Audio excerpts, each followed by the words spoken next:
everybody. This is the Coffee with a Geek program. It is January of 2022.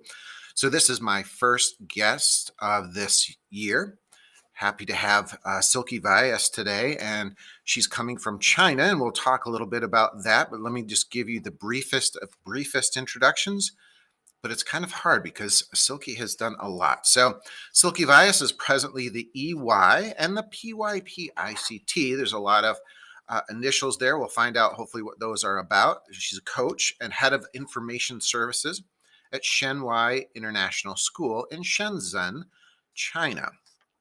She's one of the board members of SENIA, Special Education Network and Inclusion Association, the Shenzhen chapter. She is an ISTE Certified Educator and has more than 13 years of teaching experience in International Baccalaureate schools. She collaborates with teachers to integrate technology and information fluency skills into the IB curriculum. She coaches the classroom and specialist teachers to use technology to create, adapt, and personalize learning experiences for all students and empower them as independent learners. She's passionate about new technology tools for making teaching and learning compelling, relevant, and importantly, with rigor. She is also keen on exploring uses of immersive and assistive technology tools that are meaningful, engaging, and interactive. So a lot there, a lot to discuss. So we'll try and dig right in quickly. But first of all, let's do, what is your favorite cup of coffee? Nescafe Gold is my favorite cup of coffee. Awesome. So Silky, that was a lot to digest in your introduction. You've had a lot of experience. Can you, in your own words, kind of tell me your educational journey, your background? So basically, I've been teaching at international schools, which are mostly IB schools. And I am coaching teachers. I'm training them to integrate technology into the IB curriculum because it works very differently from other curriculum. It's inquiry-based learning. So we do have lots and lots of opportunities to actually integrate technology meaningfully for showcasing understanding, accessing information, and a lot of other things. So are you working with students, teachers, or both? That's my primary job. Yes, I am. I usually work with one-to-one with teachers. I have many coaching cycles with them. I do have team meetings and I coach the teams. But at the same time, if there is something which I need to show it to the students, it's the teachers can book me and I can go in the classrooms or they come to my makerspace. And that's how we collaborate and we make our students successful in using technology. Wow, that sounds really innovative and creative. Is that how you feel about it? Yes, that's the best part of my job, actually, that I am able to even work with students wherever it's required. And I'm able to show the teachers how they can actually work with technology without the fear of oh, I have to lead the lesson. But when I'm leading, the teachers learn, understand, and from they're empowered to use it on their own next time. It's really fascinating and it's similar to my job, but can you tell me about your school and how you ended up in China? Okay, that's a good question. I have basically my very basic education is a science graduation. So I am a zoology honors graduate. That was my first degree, but I never pursued a master's in that because I was more interested in information sciences. So at that time, computers were picking up in India and there were lots and lots of good computer institutes. So I did my diploma in information and systems management where I learned programming and all that stuff. We moved from DOS to Windows. So I'm talking of that time. Yeah. And so long back, people I don't know how many people these days actually know how DOS works and how do you use commands in DOS. But that was the time I got really interested in technology. Then I got married, I moved to Mumbai, and then I thought of working at schools because that was my primary passion. So I wanted to do a bachelor's in library information science. After bachelor's, I did my master's in and information science and started working at international schools because their library was the learning hub and a lot of innovation, a lot of research was happening, and that was a great place for me to be. Uh, there, I really wanted to again pursue my passion for technology integration. In my second year here, due to some reasons, I'm also the head of information services. So it sounds like you've had a lot of different educational roles, which has kept you very busy. It does. And when I was in Mumbai, I was really looking, as I was working with international schools, I was looking for an international exposure where I could actually go outside of the country and work in a different environment because I was keen to know different cultures. So this was a good opportunity. When I applied for the position, like the pandemic had not hit that hard and it was easy to travel. But as of now, yes, it's a different scene. But yes, Shenzhen is a beautiful style. Oh, I really love it here. So, Silky, tell me, what are some of the technology trends you're following right now, and what are some of the trends you see on the horizon? All right. I'm very passionate about like technology for designing in such a way that we keep in mind the learner variability. Because if you see in each classroom, we have different kind of learners, and my idea is like, how can we really use technology to reach out to every learner? So I'm doing a lot of work with UDL, as I'm also working with kids with special needs and all. I'm a member of the SENIA chapter. So I really look for like assistive technology. And we know the assistive technology is there. Like we have Microsoft immersive readers, we have iPad assistive technology, but how to really use that in the classroom, because the teachers need to be trained in such a way that the tool, so like how can we use the technology in such a way that each learner is able to like is empowered enough to actually use the tool according to his or her needs. So that is my idea, that like there should not be any kind of barrier in learning, and I know everyone around the world is striving towards reaching out to each and every individual in the classroom. So that is what I hope to see. So I'm really following the artificial intelligence trends, following the AR VR trends, how they are used in the classroom to really help all learners. So proactively designing for learner variability using technology is what I really am passionate about. You mentioned VR, which is an interest of mine as well. Where do you see VR heading as far as education goes? Right. So earlier when VR came, we were like really the kids were like passive consumer. We were doing Google expeditions, we were doing merge, we were doing all of it. But so good at creating VR. It really is helping them help their friends learn something. Right now, we're not allowed to go for any virtual field trips. I think VR is a great way. In grade 3, they were planning to go for a field trip, but like it got canceled because of the new virus. So now, okay, we have VR headsets. Okay, let's plan a field trip. Let's do a 360-degree city.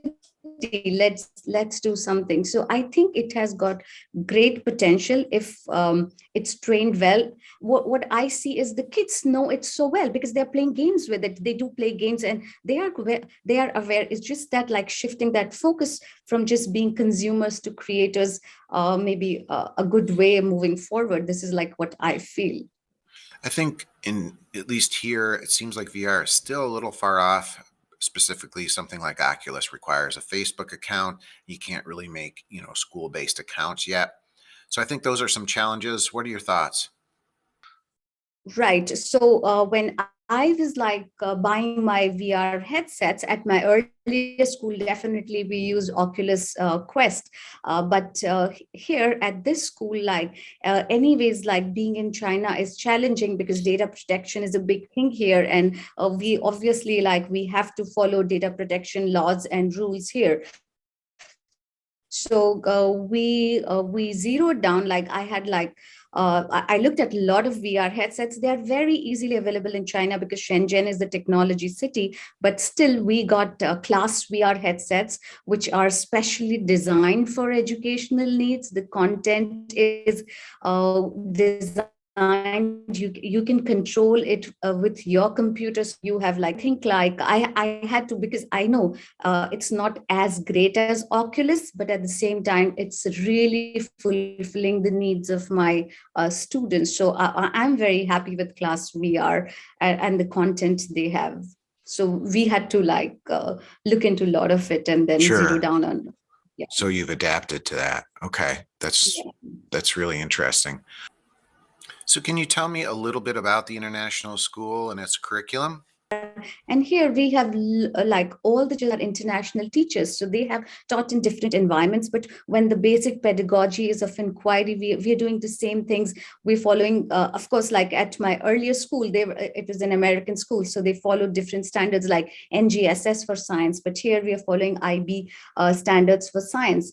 But that's okay. But there's not much of a difference, maybe because it's the curriculum is same, Sure. and both the schools are truly international. So it wasn't a shock for me, oh, this is so different. And I think technology wise, both the schools are equally good. This school, of course, is has a lot of technology. My earlier school also had like it was like amazing resources. So I feel like I'm lucky enough to be working at schools which are amazing with technology and maker spaces, which I really look forward to working with the kids in.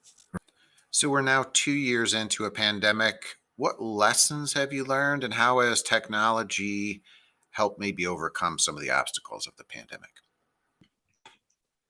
I know that's a big Right. question.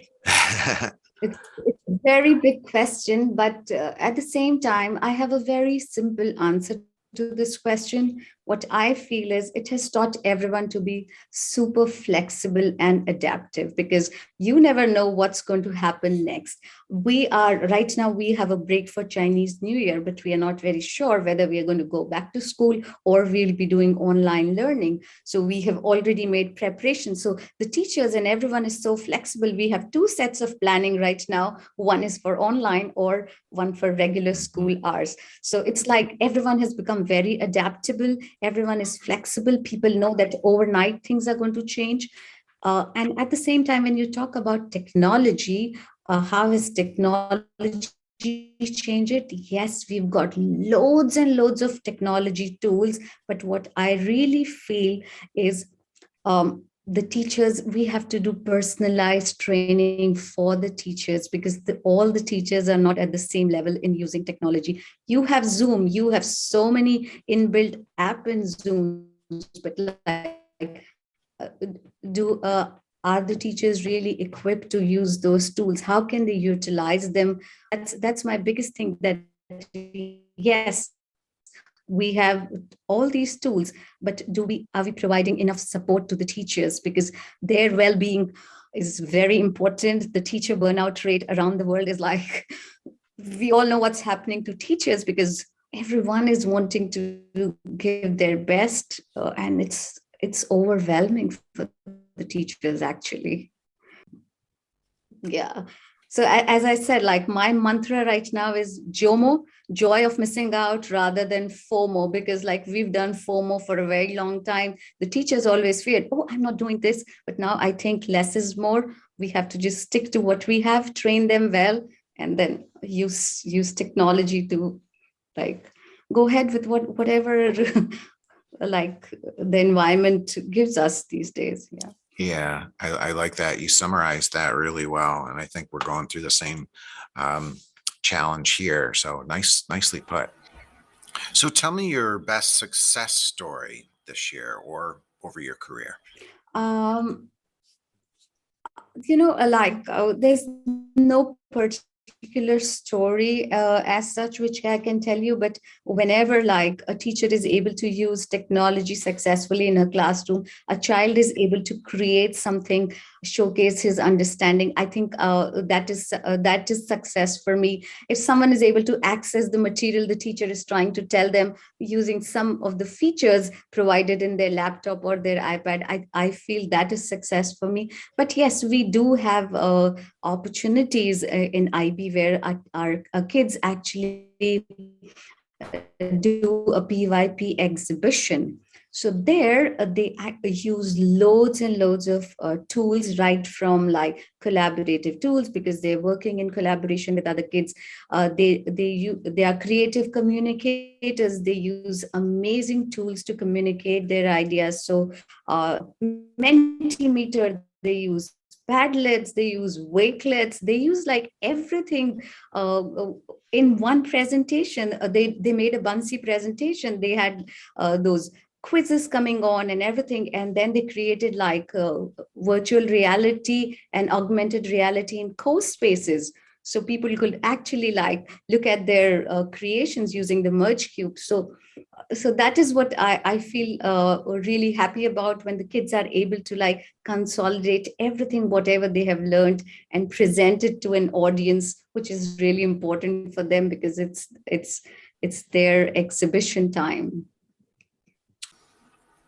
Okay, now it is time for the Speed Geek questions. These questions are kind of short and to the point, and they're maybe a little bit more whimsical, shall we say. So the first one is, what is your favorite educational blog? Okay, my favorite educational blog is not one. I have two to three. One is Consultative Pedagogy, Shake Up Learning, and then blog articles by Leslie Fisher and Ditch the Textbook by Matt Miller. So I do follow a lot of them, but I think these are my favorites. Yeah. It's interesting that you bring up Leslie Fisher. I just saw a presentation at our local NiceGate conference, and it was probably one of the best edtech presentations or keynotes that I've seen. She's really amazing. She's my friend. Yeah, Yeah, she's I met everybody's friend, her I at a, think. she's so good. She met me at a station in Trenton, in New Jersey, and then like it was so amazing. Yeah, She really is a fantastic person. she But is a fantastic her person, and presentation her, was so good. And I think really what you said, like her personality comes through in her presentations, and it's kind-hearted and fun. And yes, yeah, she's a wonderful person. she is. So, okay, so educational blog. What's your favorite social network? I think I know the answer to this one, but Twitter. and I forgot to mention you are at S or Silk J, right? At Silk J for Yes, Twitter. All right, so make sure yes, you follow. And that's how we connected. That's how I connect with most of my yes, yes. guests. So let's talk about, are you a gamer? And what's your favorite game, even if it's just an app on your phone or anything like that? No, I'm not a gamer actually. I'm not like I wish I was gaming, but somehow like yeah, I'm not a gamer. Okay, so even on VR, nothing, you're Yes, sometimes on VR, but I'm not like yeah, I'm more on like the, as I said, the creation side. Like I just can't consume what others have created. Of course, people have done such amazing job on everything, but for me, I'm too restless. So I think I prefer more gaming. I Yeah. know. All right, we'll go with one more, and this is kind of an untechnology one. So, what's your favorite way to unplug from technology and kind of get away? Um, I take a walk or I run on the Shenzhen base, so that's a way like I just get away from technology. That's my best way. Uh, our school has an amazing campus, so we can go around, run on the campus. There's a track sports field, we can go there. So there are a lot of ways. So it's just getting out. Great. Awesome. That sounds like a good plan. And I like Yes. the way of just starting off in the morning of kind of getting away from it all and, Yes, getting yourself in that good frame of mind to take on the day. So, exactly. well, Silky, it was a true honor to meet you virtually from across the miles. And you're doing great stuff. And I'll continue to keep in touch and follow what you're doing because you're doing great things. So thank you. Thank you for inviting me. Thank you so much. All right. It I'm was going a to, pleasure talking to you. Bye bye. Have a bye. Okay. nice day.